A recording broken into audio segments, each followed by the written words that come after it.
Supersonic Majestic King Neptune has sent his herald to prepare for King Neptune's tribute to retiring skipper. All hands, prepare for King Neptune's tribute to retiring skipper.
Sir?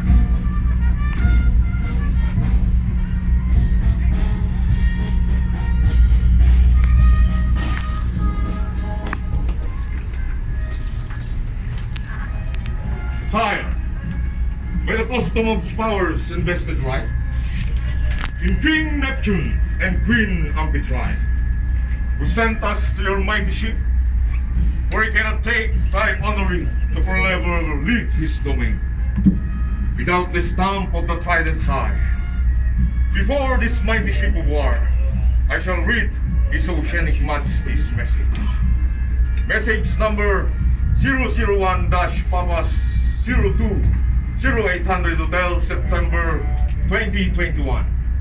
From Neptunus Rex, ruler of the deep, to PRP Corridor Alpha Echo 891. Bravo Tango, Unclass Site, His Oceanic Majesty, -0921-001. Tribute to retiring skipper. All officers and men of your ship are hereby advised that His Oceanic Majesty King Neptune and his royal retinue will board your ship for the purpose of rendering tribute to retiring skipper, Coast Guard Rear Admiral Jose William U. Isaga. Be in all respects prepared to receive them with full oceanic honors. Signed, He Royal Shrine for Neptunus Rex. Before this mighty ship, it is my honor and privilege to invite you, sire, in our ceremonial area.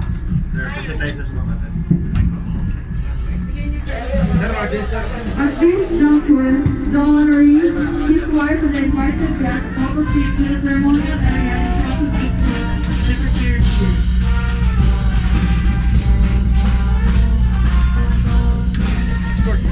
Ayaw mo si Hiral. Si Hiral.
Hear ye, hear ye, hear ye! Make way for His most glorious oceanic majesty, Neptunus Rex, ruler of all who sail upon the sea.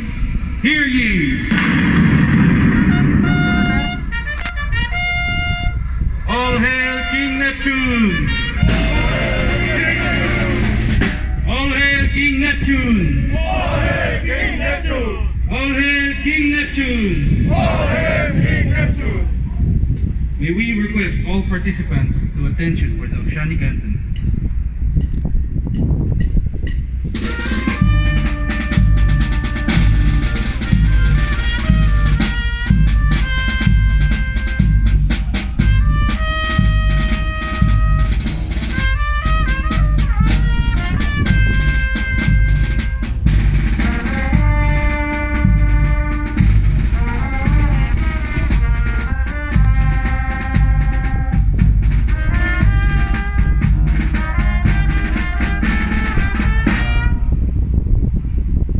Davy Jones shall now proceed to fetch the honoree and his wife and present them to King Neptune.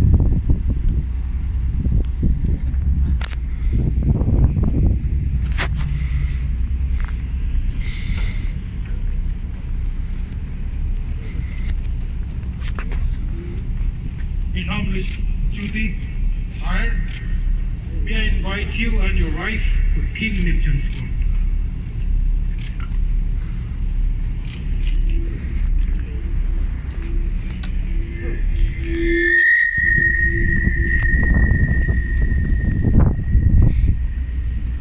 Your Majesty, Oceanic King, I bring to you for favors and tribute Coast Guard Rear Admiral Jose William U. Isaga, an old sea dog from the ancient order of the Propeller and Chain, and his wife.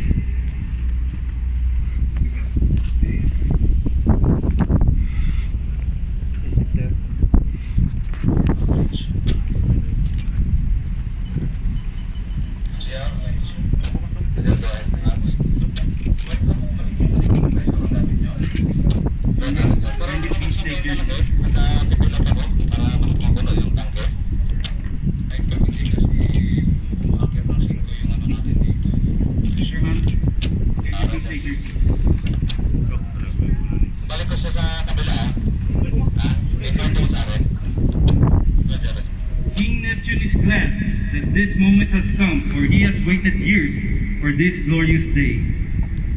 From his courtly herald, he has heard it told that the old sea dog from the ancient order of the Propeller and Chain, Rear Admiral Jose William U. Isaga, will be leaving his ancient domain.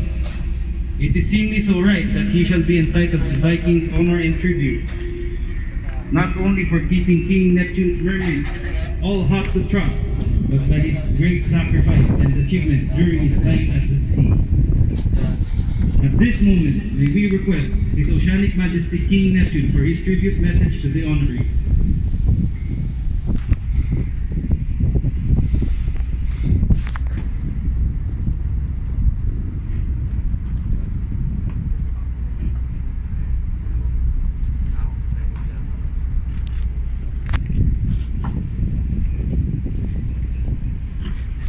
I, King Neptune, Lord of the Sea, I am the Lord of the oceans wide, Lord of the rivers, Lord of the tide. And ye, all sailors and earthly mortals, wherever ye may be, we honor thy service of Coast Guard Rear Admiral Jose William U. Isaga, an old sea dog from the ancient order of the Propeller and Tube, for having brave winds and waves to victor across our seas, for steaming our ships from north to south, east to west, to Batanes, Scarborough, and Spratlys, for keeping the freedom of the seas as recognized by our decrees. During his career, the Coast Guard service, he has distinguished himself forever to command at sea and master boat keeper, according to David Jones' Lover. Having found worthy to be honored as our skipper, on the occasion of his farewell cruise to our domain, I hereby commit his retirement life to thy solemn mysteries of the ancient order of the deep. We wish him fair winds, clear skies, and following seas.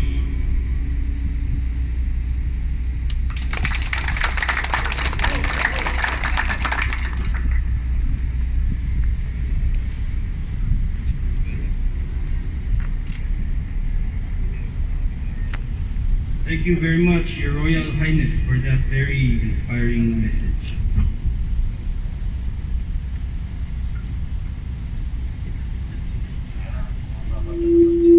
May we request Davy Jones to read the accomplishments of our honoree during his time at sea.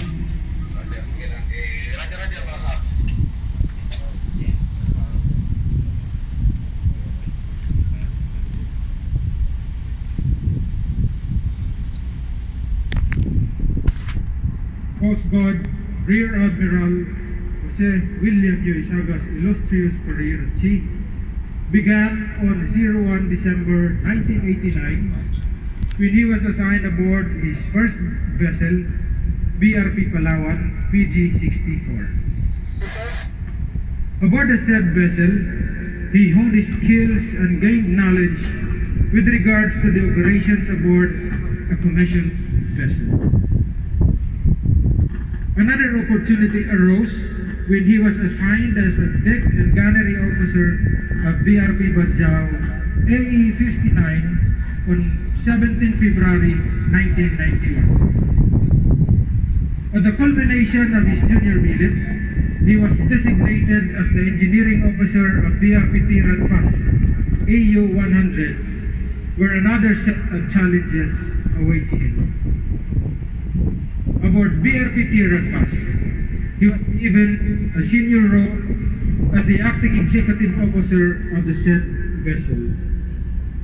On 21 March 2010, Coast Guard Rear Admiral Isaga was designated as the executive officer of this vessel.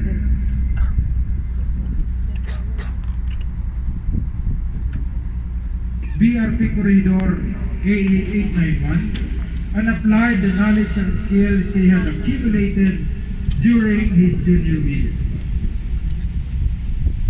Due to his experiences and skills, he was designated as the acting officer in charge of 2 MCS vessels. MCS 3003 from 7 May, July 2012, and MCS 3007 from 13 July 2012 to 15 January 2013. On May 24, 2013, he was finally designated as the commanding officer of BRP Habagat, TB-271. His experiences, knowledge and skills were instrumental in the performance of various missions in support to the accomplishment of the PCG's mission. Due to his successful stint as commanding officer of TB-271, he was again given command of BRP Noyna Vizcaya, SARB 3502.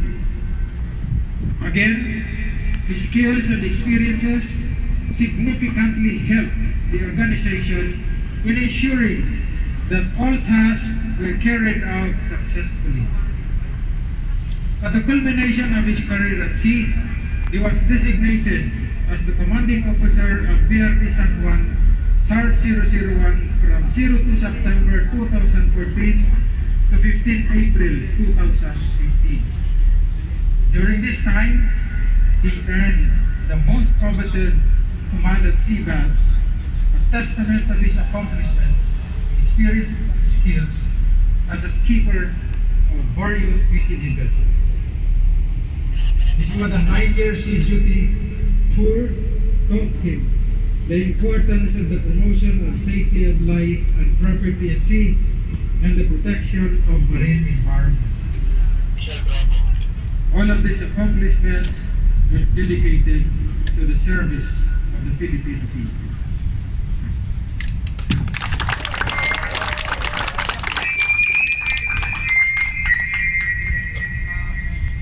At this juncture, may we request our Commander, Coast Guard Surface Support Force, Coast Guard Rear Admiral Alan Victor T. de la Vega, and Commanding Officer AE-891, Coast Guard Captain Romel A. Supangan, to present the certificate to the honoree and his wife.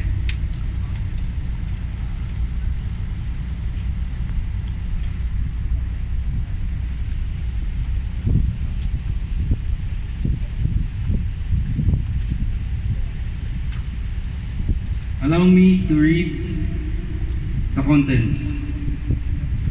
Imperium Neptuni Regis, to all sailors whenever ye may be, and to all salts, sea lawyers, wags, land robbers, square knot, admirals, gun decker, and all we earthly mortals, and others who may be distinguished and honored by this present. Be it remembered that Coast Guard Rear Admiral Jose William U. Isaga has distinguished himself forever as a Command at Sea badge holder and masterful skipper during his illustrious career in the Coast Guard service, according to the treasured records contained in the Davy Jones locker. On the occasions of his crossing to our domain for his retirement, he has been honored with the skipper's farewell cruise. By virtue of the power invested in me, I do hereby command all my subjects to show due honor and respect to him whenever he may be. Disobey this order under penalty of my extreme displeasure, given under our hand and seal this 2nd day of October 2021.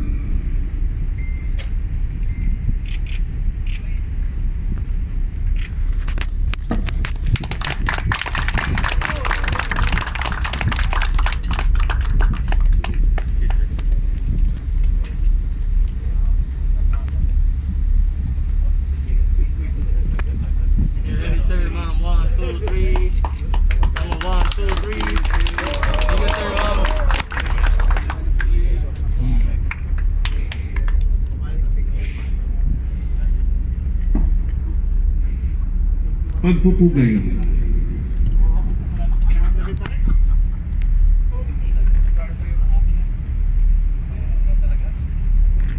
Admiral Isaga, sir, pahintulutan mo kong basahin ang pagpupugay na nakayanan natin.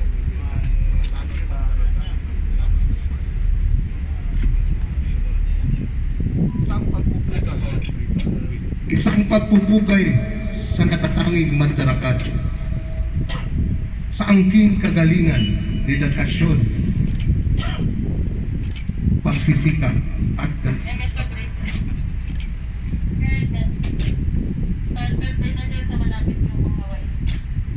Coast Guard Rear Admiral Jose William U. Isaga, sir, mula sa aming mga tanod mandaragat, baunin mo ang aming taus-pusong pasasalamat sa mga halimbawa na iyong ibinahagi sa aming isip Kami tunay na umaangat sa mundo sa iyo.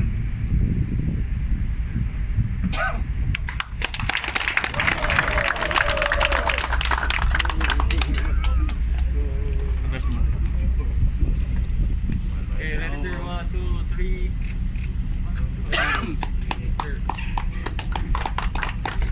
We will also present a gift to his lovely wife, Mrs. Babe Selena Isaga, ma'am. Kindly please step forward to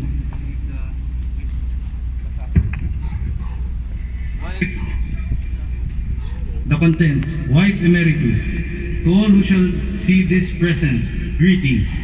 Know ye that having carried out elected duties under frequently hazardous and trying circumstances in a loyal and most proficient manner, and having coped with the periods of morose silence, solemn moods, solitude, and unreasonable demands from her spouse, and having been from time to time a psychiatrist, psychologist, sounding board, scapegoat, ego builder, counselor, inspirer, and having successfully surmounted the innumerable other problems associated with the distinction of a seafarer's wife, and for being a lovable and loving spouse at the same time, I do hereby commend Mrs. Babe Selena B. Isaga for her fortitude under this unusually demanding circumstances, and officially recognize her as a Coast Guard skipper, Vice Emeritus, with all honors and distinctions attended thereto.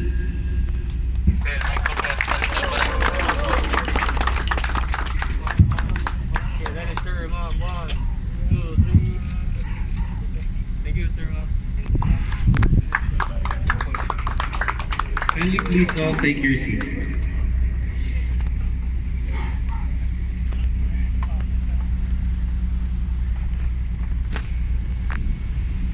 At this juncture, may we request our honorary Coast Guard Rear Admiral Jose William U. Isaga for his valedictory address.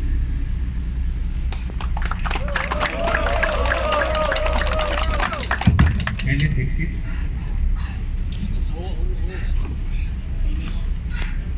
My salute to the King of the Deep, King Neptune Rex, and his lovely queen.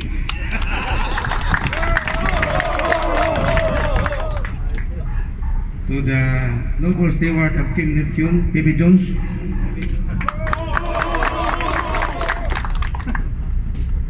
I would like to recognize the people behind this very successful activity.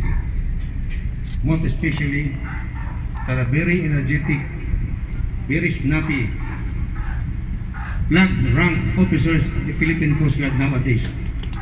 A Commandant Material, Rear Admiral Alan de la Vega. The equally snappy, energetic, I know him since the time he was junior, because he was one of my secondary sponsors during my wedding. No other than the ensign din, now Commodorable Romel Supangan. I would like also to acknowledge the officers present here in front. I'm sorry, kaya nga. The Deputy Commander of this command, the Surface Ready Force, the former District Commander of Southern Visayas District, another Command of Sea Badge Holder, Captain Ed De Luna. Also, the senior officers present here, I would like to acknowledge, not by virtue of insanity, but by virtue of the rank. First in front, Captain Glenn Darao, Captain Eluran, Captain Bayawa, the Deputy Commanding Officer, Captain Marlon Aviles,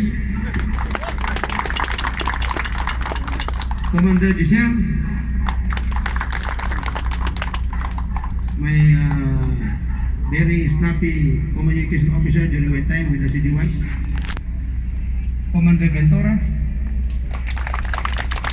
one of the skippers detailed in my AOR. Lapitan ko lang ha, kasi mahirap na. Tony, Sunterinusa. Commander Sunterinusa. Commander Payabo, Boyet. My very good friend, my brother. Also, Commander Joel Ogorida. Successful skipper. Who else? Commander Poblacion. Commander Babak. And all officers present. Of course, my wife, before I forget, Dr. Babe Talenia Isaga. And my daughters. I would like to introduce, of course, my brand new kasi ngayon pa lang, just reported, Ensign Josel Isaga, my daughter. My other daughters, Darlie, please stand up to be recognized. When all other officers present, ang mga nagagandahan at nagagapuhan na mga officers and crew of BRP Bajau, good morning. At I'm sorry, kung BRP corregidor, alam mo yung Bajau, ganito rin kasi itsura nun eh. Okay? You know, words is not enough. How surprised, happy am I with this kind of ceremony you accorded to me and my family. I cannot imagine the research, the practice, the rehearsals, just for you to come up with this very snappy preparations for a retiring skipper of the Philippine Coast Guard. And I would like to thank from the deepest part of my heart, on behalf of my family, to your commander, Admiral Alan de la Viga, aided by his deputy, Captain Ed De Luna, and all other officers of Coast Guard Surface Command who are present here. I really do not expect this kind of preparation, considering that in my 33 years with the Coast Guard Service, this is the first time I have witnessed this kind of activity. I just hope that henceforth, Admiral de la Viga, this will become part of the tradition of this command, that all retiring skippers should have this kind of ceremony. You know, as what I have discussed with the officers and men of this ship before we conduct the undocking maneuver, I told them, sea duty should be a must for everyone. For the Coast Guard is a seagoing service, and this is the kind of assignment where we consider the combat duty assignment of all Coast Guardians. For you will be out there at sea enforcing maritime security, law enforcement, and laws which our Constitution, the law, RE 1993, mandated the Philippine Coast Guard to enforce. It is the only assignment where you are very far away from your family, where you will be exposed in a life and death situations in the middle of the sea. If we will perish, only us know. But then again, we are all very proud to be sailors, Coast Guardians. Not all Coast Guard are sailors. Some refuse to be assigned aboard ship. That is why I encourage everyone, all Coast Guardians, at least, you're assigned aboard ship once in your career as a Philippine, in the Philippine Coast Guard. Much more for officers who pursue and get the most coveted command at sea badge, where not all officers has that kind of guts. They're wearing your uniform. So again, in behalf of my family, I wish to thank the leadership, the officers and men of Coast Guard Surface Force under the command of Rear Admiral Alan de la Vega. Thank you so much, Alan. I really not expect this kind. But before that, please allow me to reciprocate your kindness.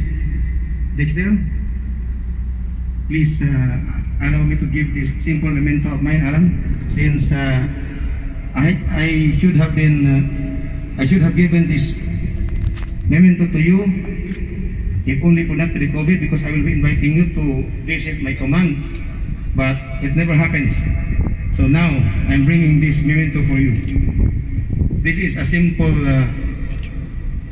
memento, the swagger stick. For all visiting flag rank in my command, I always give this as part of a souvenir from me personally. So Alan, please allow me to give this to you.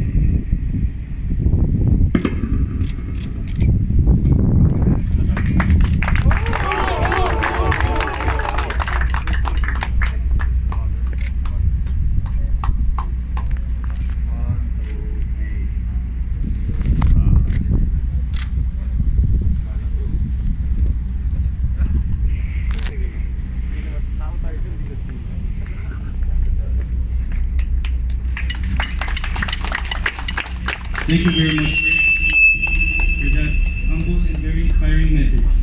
At this juncture, may we request our Commander, Coast Guard Surface Support Force, Coast Guard, Rear Admiral Alan Victor T. de la Vega, to offer a toast to our honoree.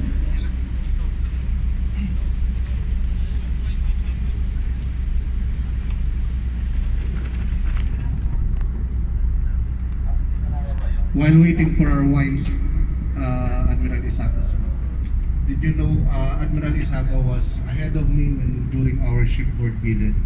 And Admiral Isaga is one of the commanding officers I always seek advice when I was aboard ship.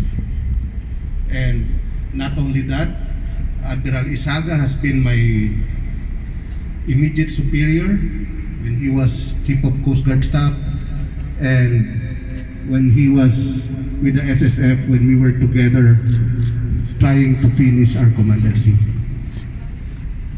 Admiral Isaga, sir, we have chosen AE-891 to be the venue because when we were communicating with King Neptune and his wife, he has chosen 891 because it is where, according to King Neptune, dun kayo unang nagkakilala when we crossed the equator in our way from Manila to Makassar. And I know AE-891 is also a very memorable ship. You have been XO, but we have, I think, almost a month in this ship steaming from Manila to Makassar and back. That's why we have chosen AE-891. On the occasion that you will be bowing out from the service after 37 years, you will be missed, Admiral Isaga, sir. But of course, we are all witness to your hardship and sacrifice in serving the Philippine Coast Guard through the Coast Guard Surface Support Force as junior officer, XO, and commanding officer of the various Philippine Coast Guard ships and vessels. Admiral Isaga, sir, with the permission of King Neptune, sir, and his wife, Mrs. Neptune Rex, I offer this toast. Please stand and grab your glass. And again, before I say my toast, I hope that Admiral Isaga reconsiders his decision to be an assistant secretary. To Admiral Isaga, hep hep! Hep hep! Hep hep! Admiral Isaga, sir, may this toast be a symbol of our warm and happy regards to you as you bow out in the service, and be a reminder that your example and deeds will never be forgotten and will always be etched in our minds and hearts as a good example of being a Coast Guard skipper. Cheers!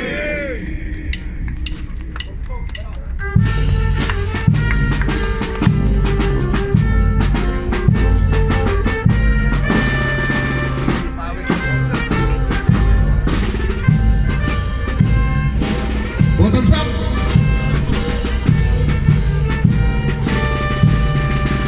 Parang Sprite.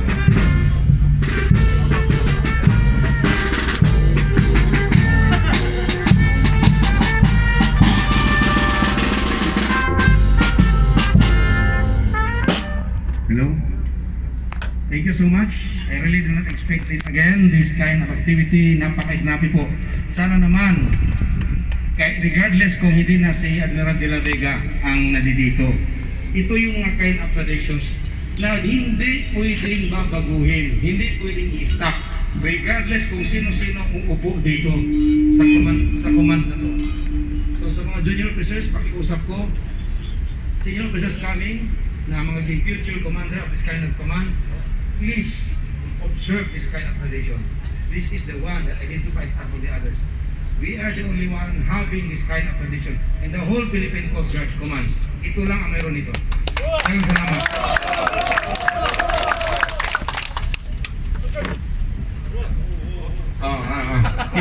Yung sinisigaw ng mga from the kingdom of the deep under King Neptune Rex and the Queen Neptune Rex.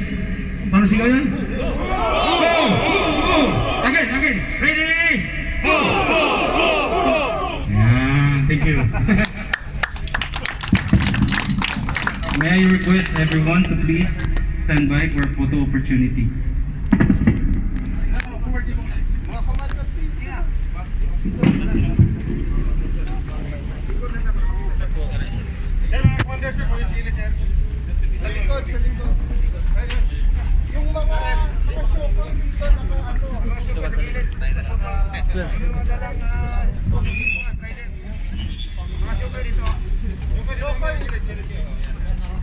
Hindi, luhod kayo sa pista. Ibaba nyo yung...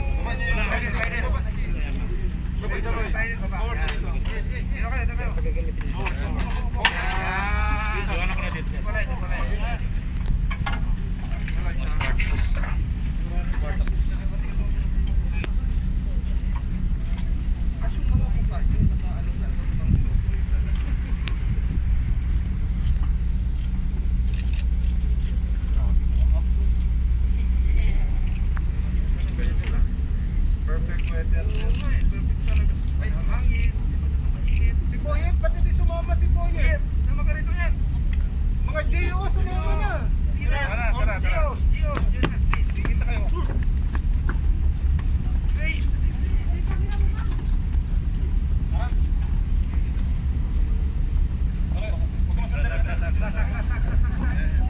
Grasa dyan, may grasa yan. Grasa, baka mainom ka.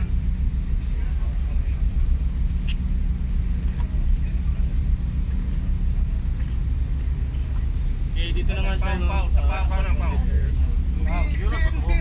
Si Isaga, sir. Ay,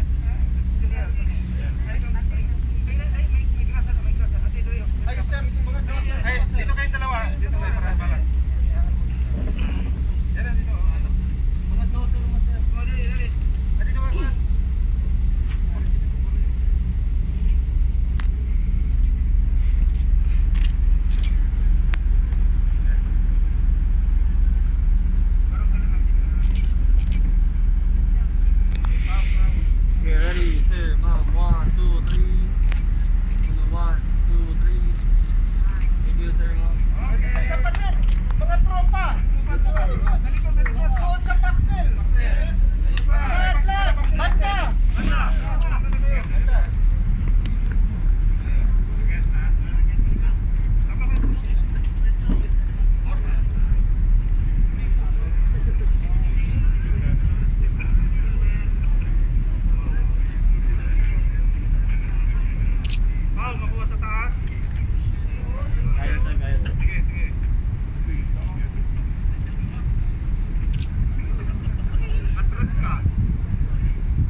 Yes, sir, ma'am. 1, 2, 3.